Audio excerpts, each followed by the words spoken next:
Bonjour à tous, Pascal de la chaîne Juristique. Aujourd'hui, je vais vous parler de la retraite progressive, un dispositif qui est assez mal connu en France. La présentation va se dérouler en deux parties. Une première partie où je vais vous expliquer ce que c'est que la retraite progressive, qui peut en bénéficier, comment cela fonctionne et surtout quels sont les avantages et les inconvénients. Je vais aussi vous présenter différents scénarios financiers au travers de plusieurs simulations. Vous verrez que dans certaines situations, on est perdant financièrement, mais que dans d'autres, on est largement gagnant. Deuxième partie, j'irai sur le site de retraite pour réaliser en ligne toutes les étapes pour faire une demande de retraite progressive. Enfin, cette vidéo est comme toujours le pendant d'un article qui est publié sur le site juristique.org et dont vous trouverez le lien dans la description de la vidéo. Vous pourrez télécharger gratuitement un modèle de lettre pour faire une demande à temps partiel dans le cadre de la retraite progressive, le CERFA pour faire la demande papier, l'attestation employeur, ainsi que le tableau Excel qui m'a permis de faire les différentes simulations financières. Allez, c'est parti! Alors, qu'est-ce que c'est que la retraite progressive? La retraite progressive est un dispositif qui vous permet en fin de carrière de travailler à temps partiel et de commencer à percevoir en même temps une partie de votre retraite, les retraites de base et les retraites complémentaires. Alors, durant cette période, vous allez continuer de cotiser pour votre retraite, mais moins que si vous étiez à temps complet. Et à la fin de la période, vous allez percevoir votre retraite à taux plein. Donc, les conditions pour en bénéficier. D'abord, une condition d'âge. Il faut avoir atteint à minima l'âge de 60 ans. Il faut justifier d'au moins 150 trimestres cotisés, tout régime confondu. Et le plus important, il faut exercer une activité salariée à temps partiel, entre 40 et 80% d'un temps plein, au moment de la demande. Alors, voilà les conditions d'âge qui varient en fonction de la date de naissance. Donc la règle, c'est vous pouvez demander à bénéficier d'une retraite progressive 2 ans avant l'âge minimum légal de départ en retraite. Alors, est-ce qu'on est perdant ou gagnant financièrement? Tout dépend de votre situation personnelle, du niveau de salaire que vous percevez aujourd'hui, du taux d'occupation, de vos droits que vous avez acquis à la retraite. Alors pour moi, il y a 3 hypothèses possibles. Vous percevez aujourd'hui une bonne rémunération pour un taux plein. Si vous demandez à faire valoir vos droits à la retraite, il est probable que vous constatiez donc une perte de revenus. Deuxième hypothèse, vous percevez aujourd'hui un petit salaire, mais vous avez accumulé des droits importants à la retraite du fait que vous avez une carrière fructueuse. Il est probable que vous serez gagnant par rapport à votre situation actuelle. Et troisième hypothèse, vous êtes déjà aujourd'hui à temps partiel, vous êtes à 100% gagnant financièrement, donc vous devez faire la demande. Alors, voilà quelques exemples de simulation. Première situation, vous avez aujourd'hui un salaire de 4 000 € par mois. Vous êtes à 100% et vous avez estimé votre retraite à 2 500 €. Vous passez à 50%, votre nouveau salaire, donc de 2 000 €, votre retraite que vous percevrez sera de 1 250 € et votre nouveau revenu sera de 3 250 €. Donc vous êtes perdant d'un point de vue revenu de 750 €, donc soit quasiment 20%. Deuxième situation, vous avez un salaire à taux plein de 2 000 €, vous passez à 50%, votre nouveau salaire est de 1 000 €, votre retraite va arriver en complément pour 1 250 €, vos nouveaux revenus seront de 2 250 €, vous avez donc un gain de revenus de 250 €, soit 12,50%. Troisième situation, c'est la situation où vous êtes déjà à temps partiel. Vous percevez aujourd'hui 1 000 € pour un temps partiel à 40%. Vous avez une grosse retraite parce que vous avez eu des revenus importants dans le passé. Vous demandez à faire valoir votre retraite progressive, donc vous allez avoir un complément de 60%. Donc votre nouveau salaire, il reste toujours à 1 000 €, mais vous allez percevoir une retraite de 1 765 €, donc un nouveau revenu de 2 765 €, soit un gain de 1765 et la variation est de 176%. Alors, un point important, c'est que quand vous passez en retraite progressive, donc vous allez d'une façon générale percevoir moins de salaire, donc vous allez moins cotiser pour votre retraite future. Mais bon, il reste que 2 années, donc cela, en principe, cela ne change pas énormément. Alors, comment faire sa demande de retraite?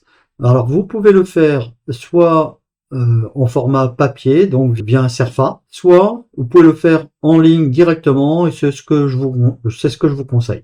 Alors, la liste des documents qui est demandée, elle est quand même assez importante. Il faudra faire remplir par votre employeur une attestation qui certifie que vous êtes à temps partiel. Il faudra compléter le CERFA si vous faites la procédure papier. Il vous faudra le dernier et l'avant-dernier avis d'impôt sur le revenu, les 12 derniers bulletins de salaire, le contrat de travail et ses avenants dans lesquels sont indiqués que vous travaillez bien à temps partiel, la copie intégrale du livret de famille qui mentionne les enfants, un RIB, un certificat de scolarité si votre enfant ou vos enfants sont toujours à l'école, et un jugement de votre divorce ou une attestation si vous vous êtes séparé de votre conjoint. Voilà, donc deuxième partie maintenant, comment faire une demande en ligne de sa retraite progressive. Donc me voilà donc sur le site de l'assurance retraite. Auparavant, il aura fallu que vous vous connectiez à l'aide de France Connect. Il y a des validations successives avec le mail, avec le téléphone, et vous pouvez ensuite faire via l'espace une demande de retraite progressive. Donc là, je suis sur mon espace personnel et donc je peux effectuer donc une demande. Il me rappelle que la demande de retraite progressive doit être effectuée au plus tôt 5 mois avant la date souhaitée. Donc je clique sur le bouton demander ma retraite progressive. Donc mon pays de résidence, la France. Là, il me reprend tous les régimes auxquels j'ai cotisé. Voilà, j'en ai 3. L'IRCANTEX, c'est la fonction publique, la retraite complémentaire et l'assurance de base, qui est ici. Je valide. Alors, quelle est l'activité j'exerce au moment de ma demande? Alors, actuellement, je suis salarié du secteur privé. Je peux aussi être contractuel du droit public ou élu local. Je valide. Alors, demander la retraite progressive. Alors, le premier point concerne les salariés. Les 2 points suivants concernent toutes les personnes qui exercent des activités non salariées, par exemple les indépendants. Donc, en principe, vous répondez oui, que vous exercez bien une activité salariée à temps partiel, et vous répondez non aux 2 autres points qui concernent une activité salariée sans durée de travail définie par l'employeur, ou alors une activité non salariée.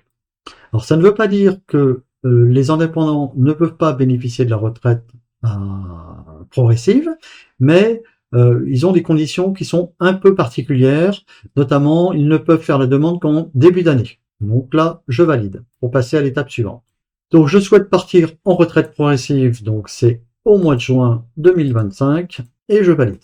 Voilà. Donc là, il reprend également aussi les informations, il a bien noté la date, il a dû la vérifier que je pars bien au 1er juin 2025, ça correspond à ce que j'ai enregistré comme droit à la retraite, et je valide pour continuer.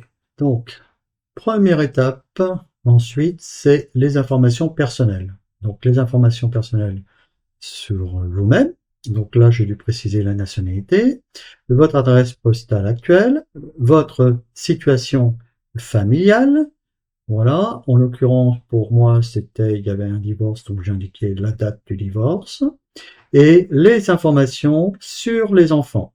Alors, important pour les enfants, ils vous demandent à quelle date correspond la fin de la prise en charge, et pour ça, donc, je me suis reporté aux déclarations donc, sur les impôts à partir du moment où les enfants sortaient des impôts.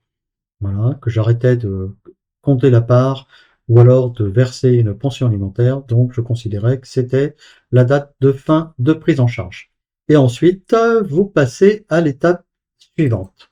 Donc l'étape numéro 2, ce sont les informations sur les régimes de retraite, la date à laquelle vous voulez partir. Il vous demande si vous avez exercé une activité qui relève de l'assurance retraite, salarié du secteur privé, travailleur indépendant, artiste, tout ça. Bon, j'ai répondu non. Est-ce que vous êtes d'accord avec le relevé de carrière tel qu'il est? Donc là, Vous êtes censé avoir vérifié.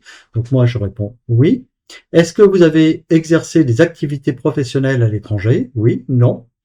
Est-ce que vous avez interrompu votre activité pour élever vos enfants? Est-ce que vous avez exercé une activité professionnelle ayant donné lieu par votre employeur d'un compte professionnel de prévention? En l'occurrence, pour moi, c'était non. Avez-vous interrompu votre activité professionnelle pour aider une, une personne handicapée? En l'occurrence, c'était non. Et est-ce que vous avez eu une charge permanente de un ou plusieurs adultes handicapés? En l'occurrence, personnellement, c'était non.